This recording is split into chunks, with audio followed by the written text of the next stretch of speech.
Well, I just wonder if you could say anything about the topic of this two-day conference in terms of education, aspiration, and perhaps Bourdieu. well, originally we were thinking along the lines of calling this conference social class and education, and I was quite keen that the word aspiration should be pushed in because from my own point of view, the thing which has always interested me in the work of Bourdieu was that at a certain point, roughly about 1970, he managed to shunt off the legacy of kind of Marxist views of the relationship between educational opportunity and class background. And so in Bourdieu's terms, that was a mechanistic approach to the analysis of the relationship. And he managed to supplant that by pushing the notion of what he called finalism rather than mechanism, that the thing which is a determinant is the ways in which people project forward what they want to achieve in their lives, and the way in which education then becomes part of a forward-looking strategy. And of course, the thing which Bourdieu then proceeded to do was to show that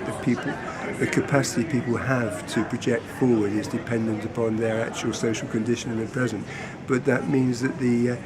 nature of the social conditioning is not so direct as it appeared to be in the Marxist legacy, and it's now the social conditioning operates through a setting of targets in the future. So it's a balancing between mechanism and finalism. So that's why we're talking about aspiration, and it seems to be resonating. Most people who are giving the papers in these few days do seem to be registering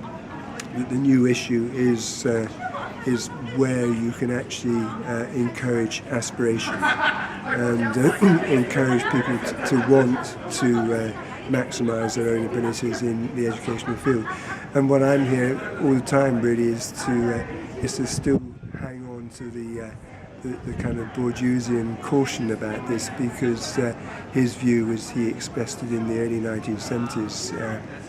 in two articles, one of them called Stratégie de reconversion and the other one Titrer le Poste. In both of those articles he tried to argue that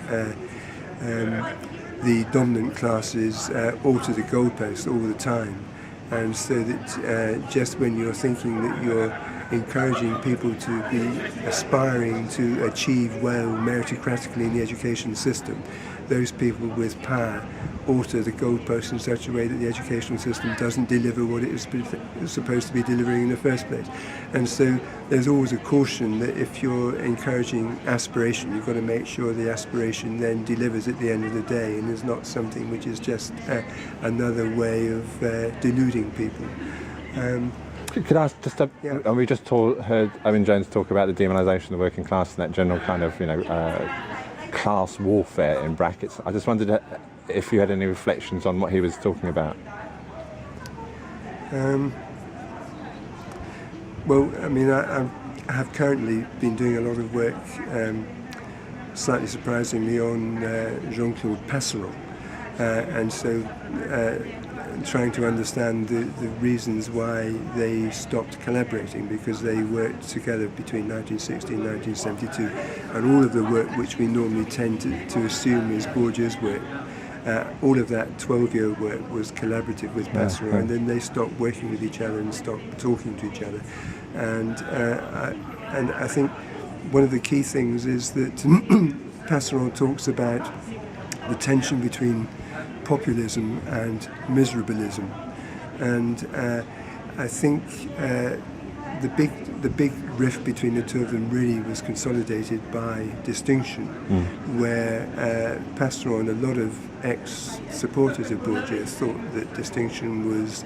denying or rubbishing working class culture, and or was assuming that the only kind of culture the working class could have was one which aspired to be what the dominant culture was. And so there was a big opposition to distinction from a lot of Bourdieu's original supporters. So that there was a kind of populist backlash then, and somebody called Claude Grignot is the main ex-Bourdieu disciple who led the kind of populist backlash. Well, Passeron was not that either, and So I think what I like about pastoral, which actually helps me to still be supportive of Bourdieu's position, is that pastoral argues in a way in which I think also partly Owen Jones was this morning about the nature of our higher education institutions. Pastoral wanted to make sure that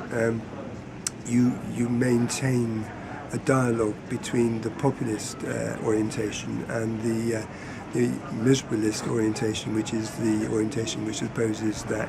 working class culture is impoverished in relation to dominant culture. And you've got to keep those two in dialogue, and therefore in relation to what Owen Jones was saying, you've got to keep the university institutions as institutions which are places where that dialogue can carry on taking place. You don't want to have exclusively working class institutions and exclusively dominant class institutions. You've got to make sure that the education system remains the place, the social space which allows that kind of discourse, which can be only discourse upon which you can get some kind of proper social harmony and proper sense of us all being in it together, actually developing. Thanks a lot. Thanks, Derek.